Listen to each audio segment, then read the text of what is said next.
54 kilometre प्रति हावर की गति से चलते हुए चमन 54 किलोमीटर प्रति हावर की गति से चलते हुए चमन एक स्थान पर 3 मिनट पहले पहुंच जाता है। यदि वह 48 किलोमीटर की गति से चले 48 किलोमीटर की गति से चले तो वह 1 मिनट पहले पहुंच जाता है, तो चमन द्वारा तय की गई दूरी क्या होगी, ये हमसे यहाँ पर पूछा गया है। ठीक, तो देखिए जब कभी भी आपको इस प्रकार का प्रश्न पूछा जाएगा तो देखिए जैसे कि आपको अच्छे से पता है कि एक ही स्थान है, वहीं पर उसे पहुंचना है, लेकिन चालें जो हैं वो आपकी अलग अलग दी गई हैं। स्थान जो है उसकी दूरी जो है वह समान है दोनों चालों के लिए। जब कभी भी दोनों चालों के लिए समान दूरी हो और बोला जाए कि देर से पहुंचता है और पहले पहुंच जाता है, तो उसके लिए आपको क्या करना है कि आपको करना है जैसे कि हम बोले कि चाल 1 गुणा चाल 2। ठीक, पहली चाल का दूसरी चाल से इंटू कर देना है। ठीक, अब इसके बाद यहाँ पर आपको क्या करना है, चाल ऐसे बोल देते हैं चालों का अंतर, क्योंकि जो भी आपकी बड़ी चाल होगी, यानी कि जैसे कि यहाँ पर अभी इस प्रकार से होता कि 54 किलोमीटर यहाँ पर रखा होता 54 किलोमीटर प्रति हावर, तो यहाँ पर क्या होता सेकंड वाली आपकी बड़ी हो जाती। तो यहाँ पर आपको सिर्फ क्या करना है कि चालों का अंतर कर देना है, यानी कि दोनों चालें जो है उनका आपको अंतर रख देना है। ठीक, इसके बाद आपको करना है समयों का अंतर। ठीक, क्या करना है, जो भी आपके समय दिए गए हों उनका आपको अंतर कर देना है। 54 हो जाएगी चाल पहली और दूसरी हो जाएगी आपकी 48। ठीक, 48 हो गई बट्टे दोनों चालों का हमें अंतर करना है, यानी कि यहाँ पर कितना बचेगा, यहाँ पर 2 और 4 6, यानी कि 6 अंतर हो जाएगा। इसके बाद हमें क्या करना है कि यहाँ पर समय का अंतर करना है। अब यहाँ पर देखिए कितना है आपका 3 मिनट। 3 मिनट में से हमें माइनस करना है 1 मिनट माइनस करना है। देखिए 1 मिनट वह देर से पहुँचता है, 1 मिनट वह यदि देर से पहुँचता है तो देर से पहुँच रहा है तो वो किस में हो गया, प्लस में। ध्यान से समझिएगा, यहाँ पर 3 मिनट वह पहले पहुँच रहा है, 3 मिनट पहले पहुँच रहा है तो 3 मिनट किस में हो गए, प्लस में हो गए। अब यहाँ पर 1 मिनट बाद में पहुँच रहा है, लेट पहुँच रहा है, तो वो क्या होगा आपका माइनस में हो जाएगा। ठीक, तो यानी कि माइनस में ये चीज़ आपको याद रखनी है, 1 मिनट क्या हो जाएगा माइनस में हो जाएगा। अब माइनस माइनस क्या हो जाएगा आपका प्लस हो जाएगा, तो प्लस हो जाएगा यहाँ पर 1 और यहाँ पर प्लस का 1 और ये 3 कितना हो जाएगा आपका 4। ठीक, कितना हो जाएगा आपका 4 मिनट, 4 मिनट हो गया। अब यहाँ पर देखोगे तो अब ये किलोमीटर प्रति हावर में दिया गया है, यानी कि हमें घंटे में कन्वर्ट करना होगा इस मिनट को, तो इसके लिए हम क्या करेंगे 60 से डिवाइड कर देंगे। ठीक, अब इसकी कैलकुलेशन करनी है, जैसे कि हम यहाँ पर बोले हैं तो देखिए 3 दूनी 6 0, 3 एकम 3, 3 6 18। ठीक, अब यहाँ पर 2 तिया 6, 2 अट्टे 16। ठीक, यहाँ पर 4 से काट दीजिए, 4 दूनी 8, 4 पंजे 20 और है यहाँ पर तो देखिए 5 और 4 9, यानी कि 3 से कट जाएगा, 3 एकम 3, 2 बचा, 8 तिया 24 होता है, तो यहाँ पर हो गया 18। अब यहाँ पर हमारा कितना बचता है, 18 दूनी 36 और 4। ठीक, यहाँ पर आपका 4 भी है और यहाँ पर कुछ कट रहा है, तो देखिए कुछ भी नहीं कट रहा। ठीक, तो यहाँ पर 4 दूनी 8 हो जाएगा और 18 गुणा 8 होता है आपका 144। कितना होता है 144। 144 बट्टे 5 हमें करना होगा। यदि हम 5 करते हैं तो यहाँ पर 5 दूनी 10, 5 अट्ठे 40, 5 अट्ठे 40, यानी कि 28.8 किलोमीटर की यहाँ पर दूरी हो जाएगी। ठीक, तो यहाँ पर देखिए 28.8 ये रहा आपका सी ऑप्शन। ठीक, तो नेक्स्ट क्वेश्चन की ओर बढ़ते हैं। इसके बाद नेक्स्ट प्रश्न हमारे यहाँ बोला गया है, देखिए ये आपकी एक बोर्ड मास की छोटी सी कैलकुलेशन है, इसे हमें सॉल्व करना है।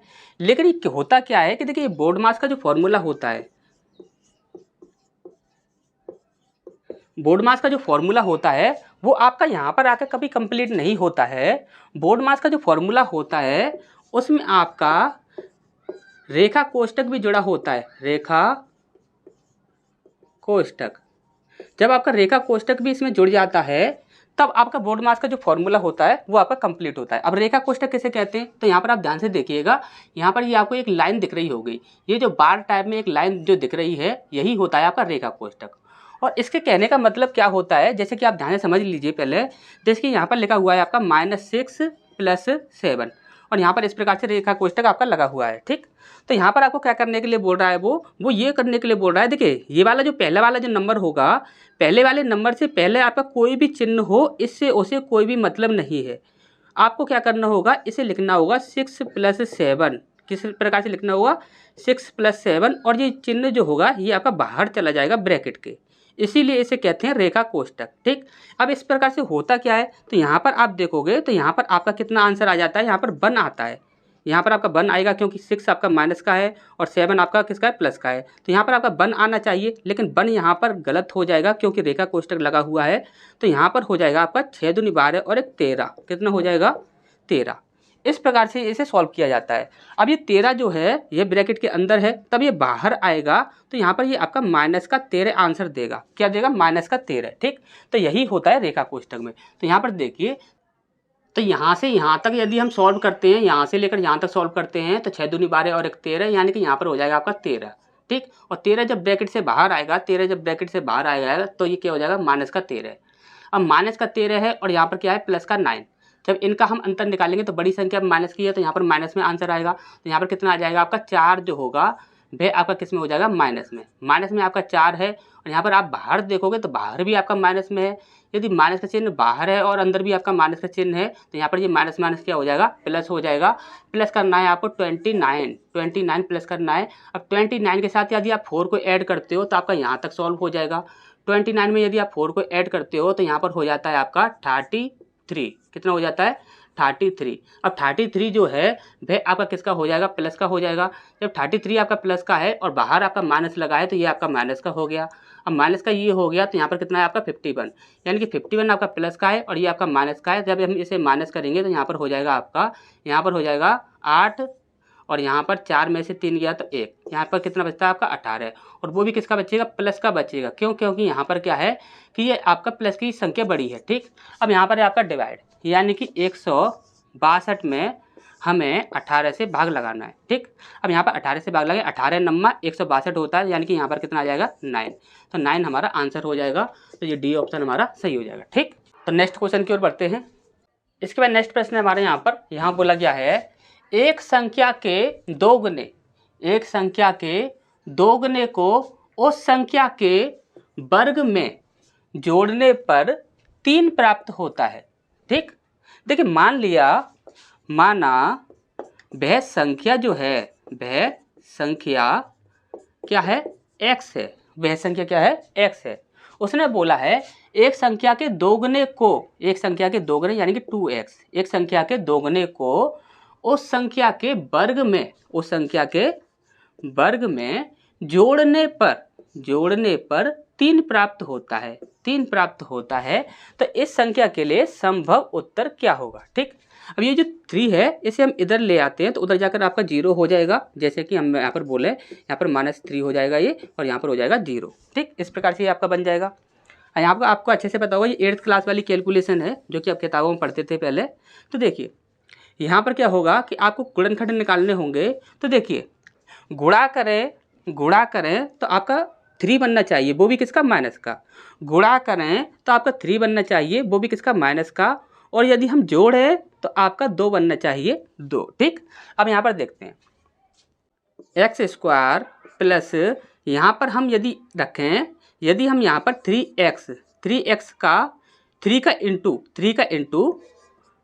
1 में करें, 3 का इंटू -1 में करें तो आपको अच्छे से पता है 3 एकम 3, ये आपका माइनस का हो जाएगा। ठीक, इतना से सॉल्व हो गया। अब इसका यदि हम यहाँ पर देखें 2x हमें बनाना है तो देखिए ये आपका 3x जो है ये आपका प्लस का है और जो यहाँ पर 1x जो है वह आपका माइनस का है। तो इसे हम जब अंतर निकालेंगे तो यहाँ पर प्लस का हो जाएगा 2x। ठीक, अच्छा समझ आ गया होगा, = 0। सॉरी, यहाँ पर आपका 3 भी रखना है। ठीक, -3 = 0। अब यहाँ पर इसमें हमें क्या करना है, सिर्फ कॉमन लेना है। कॉमन लेंगे तो यानी कि x यहाँ पर कॉमन ले लिया तो ये हो जाएगा आपका x प्लस यहाँ पर आ जाएगा 3। ठीक, इसके बाद यहाँ पर हम -1 कॉमन ले लेते हैं। -1 कॉमन लेंगे तो देखिए माइनस माइनस आपका प्लस हो जाएगा यदि हमने अंदर माइनस कर दिया। जैसे कि यहाँ पर तो आपका ये हो जाएगा x, और यदि हमने यहाँ पर भी आपका माइनस कर दिया तो ये आपका प्लस का हो जाएगा, इसलिए हमें यहाँ पर क्या करना होगा, प्लस करना होगा, यानी प्लस माइनस माइनस हो जाए। ठीक, = आपका 0 हो जाएगा। अब यहाँ पर जो हमारे आंसर निकले हैं वो क्या है आपका, एक है आपका x + 3 बराबर 0 है। तो x बराबर क्या हो जाएगा, 3 को उधर ले जाएंगे तो -3। ठीक, एक वैल्यू तो आपकी ये निकल गई। और दूसरी है यहाँ पर x - 1 बराबर आपका 0 है। तो x बराबर क्या हो जाएगा, ये उधर ले जाएगा तो ये किसका हो जाएगा, प्लस का हो जाएगा। तो x बराबर क्या है, 1। तो यहाँ पर आता है हमारा 1 और -3। 1 और -3 देखिए कहाँ पर है, तो देखिए यहाँ पर दोनों ही माइनस में है। यहाँ पर -3 होना चाहिए। देखिए यहाँ पर ये जो ऑप्शन है ना, इसमें ये जो डी ऑप्शन है, सॉरी यहाँ पर लिखना भूल गए थे, लेकिन ये आपका माइनस में था। ठीक, ये डी ऑप्शन में ये जो 3 जो है वह आपका माइनस में है, तो यहाँ पर डी ऑप्शन हमारा सही होगा। ठीक, यहाँ पर ये याद रखिएगा, ये तो यहाँ पर दोनों प्लस में थे लेकिन ये आपका माइनस में था। ठीक, इतना आपको याद रखना है, तो डी ऑप्शन हमारा सही हो जाएगा। तो नेक्स्ट क्वेश्चन की ओर बढ़ते हैं। इसके बाद नेक्स्ट प्रश्न है हमारे यहाँ पर, यहाँ बोला गया है यदि p = 3/5 + 2/7। ठीक, तो और q दिया गया है आपका 15/31, तो यहाँ पर p × q का मान क्या होगा, ये हमसे यहाँ पर पूछा गया है। ठीक, सबसे पहले हम p को सॉल्व करेंगे, तो यहाँ पर होगा आपका 3/5 + 2/7। ठीक, तो 5 7 35 हो जाएगा, कितना हो जाएगा 35, और यहाँ पर 7 21 + 5 दूनी 10। ठीक, इतना हो जाएगा आपका, यहाँ पर कितना हो जाएगा आपका 31/35। ठीक, यहाँ पर 31/35 हो गया, और यहाँ पर q का मान जो दिया गया है वो दिया गया है आपका 15/31। तो यहाँ पर हम क्या करेंगे, p × q करना है, तो यहाँ पर हो जाएगा आपका 31/35 गुणा 15/31। ठीक, अब यहाँ पर देखोगे तो 31 से 31 कट जाएगा, यहाँ पर ऐसे 5 से काट दीजिए, 5 × 15 और 5 7 35, तो आंसर हमारा आ जाता है 3/7। ठीक, कितना आ जाता है 3/7, तो डी ऑप्शन आपका सही हो जाएगा। ठीक, तो नेक्स्ट क्वेश्चन की ओर बढ़ते हैं।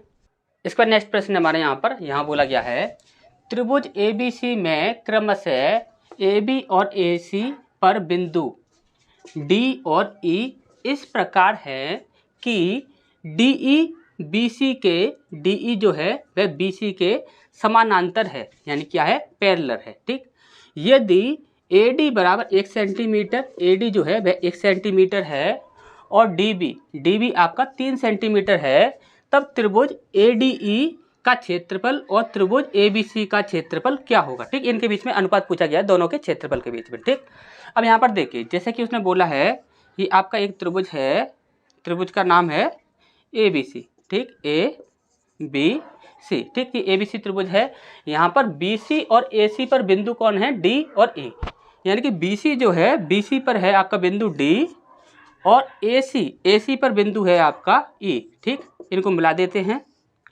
अब इसके बाद बोला गया है कि ये इस प्रकार हैं कि DE और BC जो है के समानांतर है, यानी कि ये दोनों क्या है, पैरेलल है, एक दूसरे के समानांतर है। ठीक, अब यहाँ पर बोला गया है यदि AD A से लेकर D तक ये 1 सेंटीमीटर है, और बोला गया है DB जो है वह 3 सेंटीमीटर है, तब इन दोनों त्रिभुजों के क्षेत्रफलों का अनुपात क्या होगा, यानी कि त्रिभुजों का क्षेत्रफल, यानी कि ADE ये त्रिभुज हो गया, एक हो गया बड़ा त्रिभुज ABC, इनका क्षेत्रफल हमें निकालना है। और आपको अच्छे से पता होगा क्षेत्रफल निकालने के लिए हमें क्या करना होता है, सिर्फ जो भी आपका रेशियो दिया गया होता है उसका हमें स्क्वायर करना होता है, यानी कि भुजा का स्क्वायर करना होता है। ठीक, अब यहाँ पर देखें, यहाँ पर बोला गया है त्रिभुज ADE अनुपात त्रिभुज ABC, लेकिन भुजा का स्क्वायर करना कब है, वो चीज़ भी आप समझ लीजिए। भुजा का स्क्वायर तभी करते हैं तब दोनों त्रिभुज जो होंगे वो आपके क्या होंगे, समरूप होंगे। क्या होंगे, समरूप। अब यहाँ पर आप देख रहे हो, यदि यहाँ पर ये दोनों जो पॉइंट हैं, इनसे जो रेखा बनाई गई है, वो रेखा यदि इस रेखा के समानांतर है, यानी कि पैरेलल है, तब यहाँ पर ये त्रिभुज छोटा वाला ADE ये वाला त्रिभुज और ABC ये वाला त्रिभुज दोनों ही क्या होंगे, समरूप होंगे। ठीक, जब कभी भी इस प्रकार की कंडीशन दी जाए तो दोनों त्रिभुज क्या होते हैं, समरूप होते हैं। जब समरूप है तो यहाँ पर देखिए ADE का क्षेत्रफल निकालना है, तो हम 1 का स्क्वायर करेंगे तो हमारा कितना निकलेगा, 1 निकलेगा। ठीक, अब ABC की बात कर रहा है, ABC की बात करें तो इसकी पूरी भुजा क्या हो जाएगी, 3 और 1 4, पूरी भुजा कितनी हो जाएगी, 4 हो जाएगी, यानी कि हमें 4 का स्क्वायर करना होगा। किसका हो जाएगा, 4 का स्क्वायर। 4 का स्क्वायर कितना होता है, 16, यानी कि 1:16 हमारा आंसर हो जाएगा। तो कहाँ पर है आपका, देखिए ए ऑप्शन है आपका 1:16। ठीक, तो नेक्स्ट क्वेश्चन की ओर बढ़ते हैं। इसका नेक्स्ट प्रश्न हमारे यहाँ पर, यहाँ बोला गया है शीर्ष साझा करने वाले, ध्यान से समझिएगा, शीर्ष साझा करने वाले एक घनाभ के 3 फलकों का क्षेत्रफल 25 मीटर स्क्वायर, 32 मीटर स्क्वायर और 32 मीटर स्क्वायर दिया गया है, तो घनाभ का आयतन क्या होगा, ये हमसे यहाँ पर पूछा गया है। ठीक, हमेशा ही याद रखिएगा जब कभी भी इस प्रकार का प्रश्न पूछा जाएगा तो वहाँ पर एक कोने से एक कॉर्नर जो होगा उसी से मिले हुए जो फलक होंगे तभी हम क्षेत्रफल या फिर आयतन बता सकते हैं, यहाँ पर आयतन बता सकते हैं। यदि एक ही कॉर्नर से मिले हुए, जैसे कि हम यहाँ पर बात करें तो यहाँ पर ये जो आपका एक कॉर्नर है, इस कॉर्नर से देखिए आपका ये मिला हुआ है, ये मिला हुआ है, तो एक ही कॉर्नर से मिली हुई यदि अगर सतह दी गई होंगी, फलक दिए गए होंगे, तभी हम उनका आयतन बता सकते हैं, वरना नहीं बता सकते। ठीक, अब यहाँ पर देखिए ये एक ही शीर्ष से साझा किए गए बोला गया है, तो इसका मतलब है कि एक ही कोने से, यानी कि एक शीर्ष ये हो गया तो एक ही कोने से मिले हुए हैं। ठीक, जॉइंट हैं। ठीक, अब यहाँ पर इसको सॉल्व कैसे करना है, तो आपको अच्छे से पता है कि यहाँ पर क्या होता है, L इंटू बी, ठीक, B इंटू एच और H इंटू एल। ठीक, यही होता है आपका L into B, B into H, H into L. ठीक, क्यों? क्योंकि यहाँ पर आपकी जो भुजाएं होती हैं L इंटू एल और B और H के रूप में ही होती हैं। तो यहाँ पर जब कभी एक कॉर्नर से मिले हुए होते हैं तो वहाँ पर एक होता है आपका L इंटू बी, और आपने अच्छे से जब फॉर्मूला आपको जब डिस्क्रिप्टिव बताया गया था तब हमने आपको ये चीज़ अच्छे से बताई थी कि जब कभी फॉर्मूले को डिस्क्रिप्टिव यदि हम सॉल्व करते हैं तो वहाँ पर भी इसी प्रकार से बनता है एल बी, बी एच और एल एच। ठीक, इस प्रकार से ही बनता है। तो यही आपका यहाँ पर दिया गया है। तो एल बी कितना दिया गया है आपका 25, ठीक, ये दिया हुआ है आपका 32 और ये दिया गया है आपका 32। ठीक, अब यहाँ पर आप देखोगे तो L 2 बार है, B 2 बार है और H 2 बार है। ठीक, तो यानी कि हम बोल सकते हैं यहाँ पर L into B into H, इनका हम स्क्वायर बोल सकते हैं। क्या बोल सकते हैं? स्क्वायर बोल सकते हैं, क्योंकि देखिए L इंटू एल करेंगे तो यहाँ पर L का स्क्वायर हो जाएगा। स्क्वायर बराबर कितना है आपका 25 इंटू 32 इंटू 32। ठीक, यही है। अब यहाँ पर यदि हम यहाँ पर क्या करें कि यहाँ से हम होल स्क्वायर को इसको हटा दें तो यहाँ पर रूट बन जाएगा। जब रूट बन जाएगा तो ये 5 का स्क्वायर कितना होता है 25, यानी कि 5 यहाँ पर बाहर आ जाएगा और यहाँ से ये आपका कितना हो जाएगा 32 बाहर आ जाएगा। कितना आ जाएगा 32। तो 5 दूनी 10 की 0, हाथ से लगी 1, 5 15 और 1 16, यानी कि 160। देखिए यहाँ पर कहाँ पर है 0, 160, ये हमारा ए ऑप्शन सही हो जाएगा। ठीक, तो नेक्स्ट क्वेश्चन की ओर बढ़ते हैं। इसका नेक्स्ट प्रश्न हमारे यहाँ बोला गया है अंकों 3, 5, 7, 3, 5 और 7 से 2 अंकों वाली, देखिए क्या बोला गया है, 2 अंकों वाली कितनी संभव संख्याएं बनाई जा सकती हैं, अंकों के दोहराव की अनुमति है। ठीक, अब यहाँ पर देखिए जब कभी भी आपको जितने भी अंक दिए जाएं, आपसे बोला जाए कि 2 अंकों की कितनी संख्याएं बनाई जा सकती हैं और आपको कितने भी अंक दिए जा रहे हैं, तो आप हमेशा याद रखिएगा जितने भी आपके अंक दिए जा रहे हैं ज़्यादा से ज़्यादा कितने दिए जाएंगे 9 दिए जाएंगे। क्यों? क्योंकि यहाँ पर 9 ही संख्याएं बन सकती हैं, क्योंकि 1 से स्टार्ट करेंगे तो 9 तक ही बनेगा। ठीक, तो यहाँ पर आप देखोगे तो यहाँ पर देखिए यहाँ पर सिर्फ और सिर्फ कितनी दी गई हैं 3, 1 2 3। तो संख्याओं को आप गिन लीजिए कि कितनी संख्याएं दी गई हैं और जितनी संख्याएं दी गई हैं उसी का आप क्या करना है, स्क्वायर करना है। जैसे कि यहाँ पर बोलें कितनी संख्याएं हैं तो 1 2 3, 3 संख्याएं हैं तो 3 का हम क्या कर देंगे स्क्वायर कर देंगे। कितना आ जाएगा आपका 3 3 9, यानी कि 9 हमारा आंसर हो जाएगा। ठीक, तो जब कभी भी इस प्रकार का प्रश्न पूछा जाएगा तो आपको क्या करना है, स्क्वायर करना है। ठीक, तो नेक्स्ट क्वेश्चन की ओर बढ़ते हैं। इसके बाद नेक्स्ट प्रश्न हमारे यहाँ बोला गया है नरेश और सुपर्णा की वर्तमान आयु का अनुपात, देखिए वर्तमान आयु का अनुपात है 7:3। ठीक, इसके बाद बोला गया है अब से 3 वर्ष बाद उनकी आयु का जो अनुपात है वह हो जाएगा आपका 2:1। ठीक, अब इसके बाद बोला गया है नरेश की वर्तमान आयु क्या होगी। यहाँ पर नरेश की हमसे पूछी गई है क्या, वर्तमान आयु। ठीक, अब देखिए ध्यान से, यहाँ पर है एक है आपका नरेश, एक है आपका नरेश और एक है आपका सुपर्णा।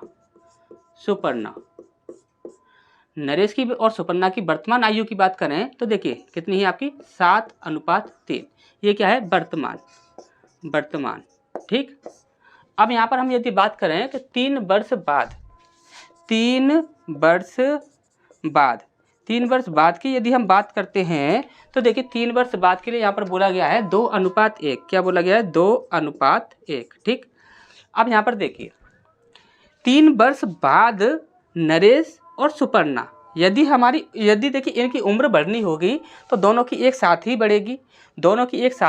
ऐसा तो होगा नहीं कि यदि नरेश की बढ़ जाए और सुपर्णा की रह जाए।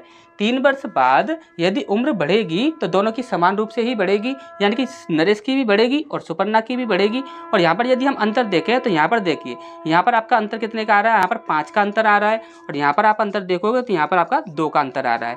यानी कि यहाँ पर देखोगे तो इसकी कितनी बढ़ रही है 5 बढ़ रही है और इसकी कितनी बढ़ रही है 2 बढ़ रही है। तो ऐसा तो कभी हो नहीं सकता, यानी कि उम्र यदि बढ़ेगी तो दोनों की एक साथ ही बढ़ेगी। बढ़ेगी, या तो सुपर्णा और नरेश दोनों की ही 3-3 साल एक साथ बढ़ेगी, यानी कि रेशियो में भी जो अंतर होना चाहिए वो आपका समान होना चाहिए। ठीक, तो रेशियो में अंतर समान करने के लिए हमें क्या करना होगा कि देखिए यहाँ पर इनका अंतर जो होगा वो कितना 4 होगा। ठीक, इनका अंतर कितना हो जाएगा 4, 4 और 3 7। ठीक, तो यहाँ पर इनका अंतर जो है वह कितना है 4 है, और इनका अंतर हम यदि देखें तो इनका अंतर कितना है 1 है। तो यहाँ पर आपका अंतर 1 हो रहा है, यहाँ पर आपका 4 हो रहा है। तो यहाँ पर यदि हम क्या करें कि इस रेशियो में यदि हम 4 से इंटू करते हैं तो हमारा जो अंतर होगा वह आपका समान हो जाएगा। अब यहाँ पर देखोगे 4 दूनी 8 हो जाएगा, अनुपात 4 एकम 4 हो जाएगा। अब यहाँ पर देखिए अंतर देख लीजिए इनका। अब यहाँ पर अंतर देखोगे तो यहाँ पर 1 का अंतर है, और यहाँ पर अंतर देखोगे तो यहाँ पर 1 का अंतर है।